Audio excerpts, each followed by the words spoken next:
Hi guys, welcome to my channel. Please don't forget to like and subscribe for more updates. Kamusta yung kaso mo? Magkwento ka sa akin, dali. Si Sir Hugo ko nag-regla ng lahat. Ano? Si Ali, kamusta? Wala, okay ah. Masa ka. Na parang mas okay na yung ganito. Parang nagmamahal ka na. Ako na magsinungaling. Kung pumasok ka dito para imbestigahan si Lolo, sir, ibig sabihin ba nun lahat ng pinakita mo, di totoo? Ito na ang inaabangan mong Too Good To Be True Episode 60 Recap.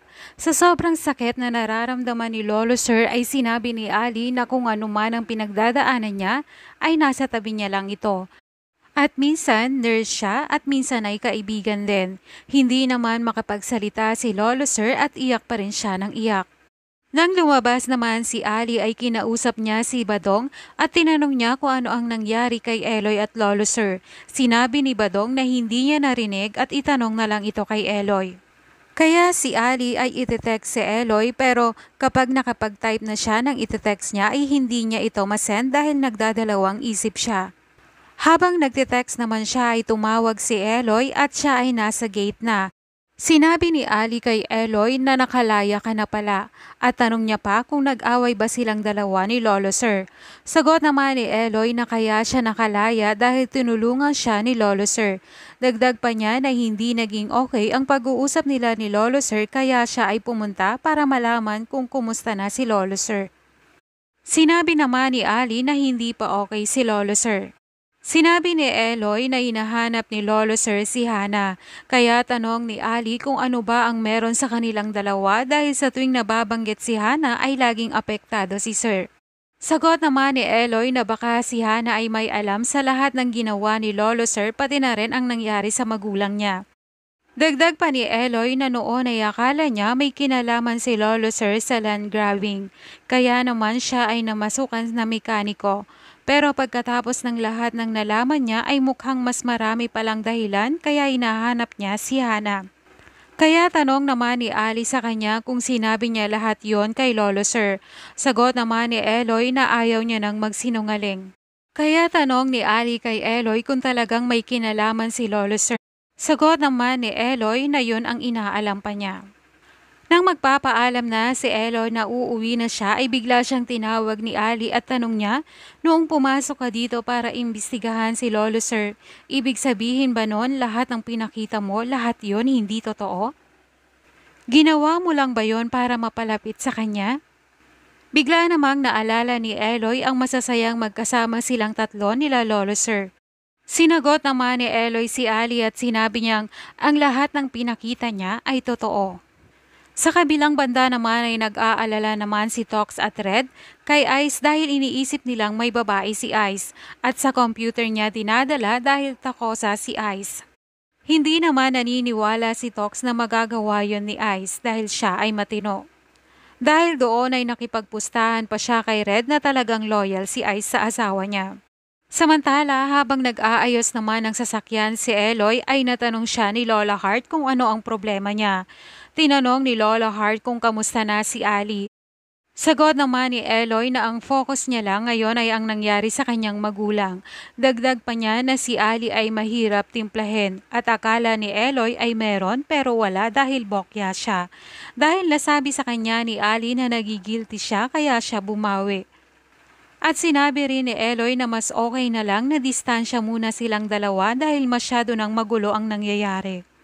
Kaya sa pang-aasar naman ni Lola Hart ay sinabi niyang umasa ka pero ngayon pinoprotektahan mo siya, parang nagmamahal ka na Eloy.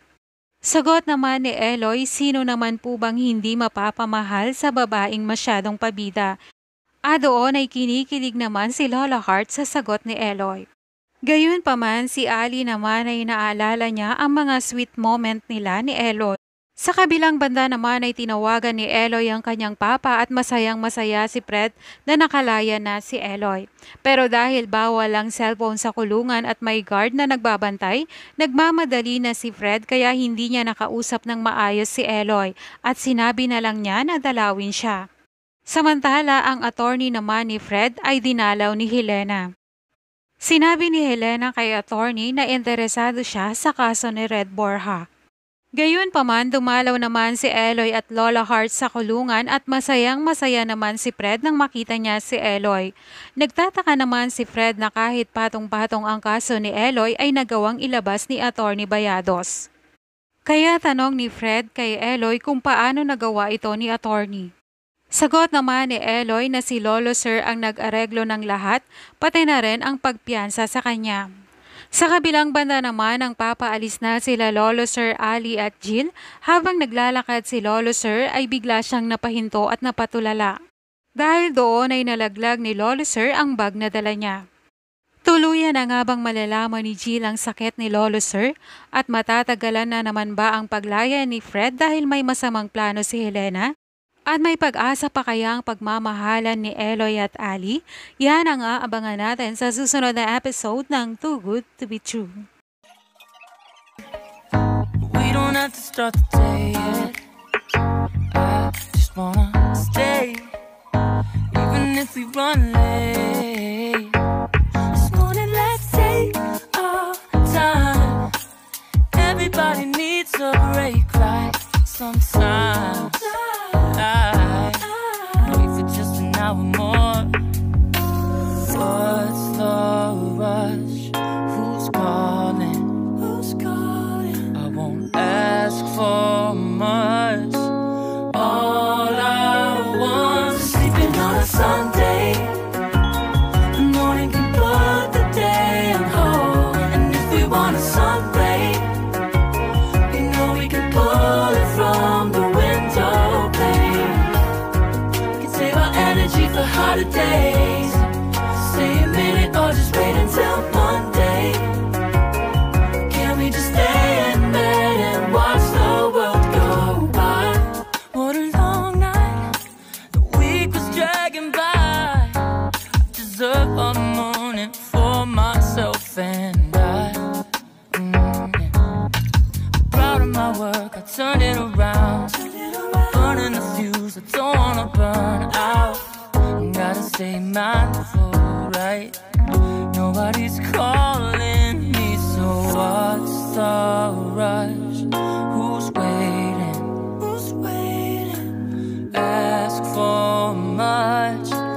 All I want is sleeping on a Sunday. The morning can put the day on hold. And if we want a sun ray, you know we can pull it from the window pane. Can save our energy for harder days. Stay a minute or just wait until Monday. Can we just stay in bed and watch the world go by? Go on by. Take your time. The world can wait for an hour of yours we can afford. Lying in bed, locking the door. What's one morning laying up? It's sleeping on a Sunday when nobody's waiting on a call. And if we want a sun ray, you know we can pull it from the window pane. We can save our energy for harder days. Stay a minute or just wait until Monday.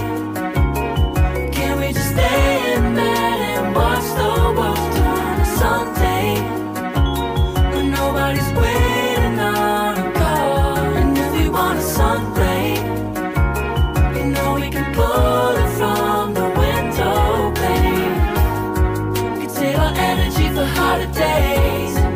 Stay a minute or just wait until Monday. Can we just stay in bed and watch the world go? Life in a world that keeps changing. Think that it's progress you're making. Copy and paste pretty faces all the time. Pictures so perfect we play through only cause you set up the angle. Web that you weave got us tangled, caught in what's before our eyes. Show off your fantasy reality. Whoa, that's yours, but I'll keep doing mine. You'll be living your good life. Catch a glimpse from the outside, then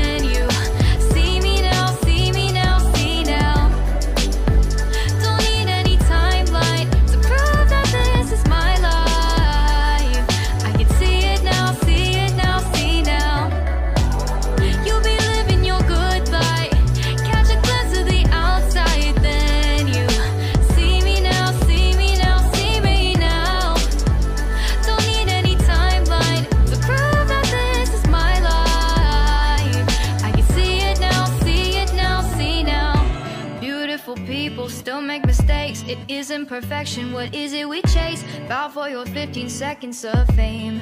It's your time. Give me the messy, give me the pain. A rose will not grow without the rain. I wanna be someone who says there's more than meets the eye.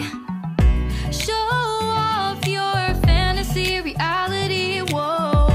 That's yours, but I'll keep doing mine.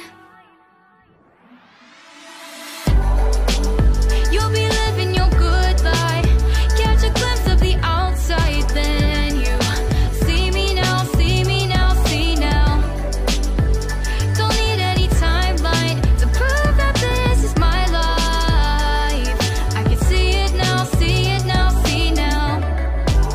You'll be living your good life.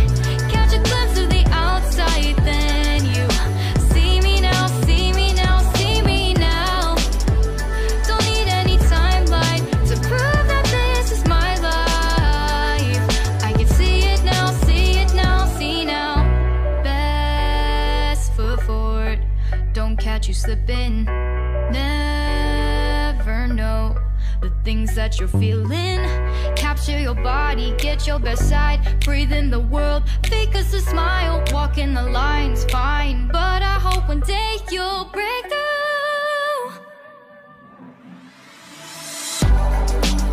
You'll be living your good life. Catch a glimpse of the outside, then you see me now, see me now, see now. Don't need any timeline to prove that this is my life. I can see it now, see it now, see now. You'll be living your good life. Catch a glimpse of the outside, then you see me now, see me now, see me now. Don't need any timeline to prove that this is my life. I can see it now, see it now, see now.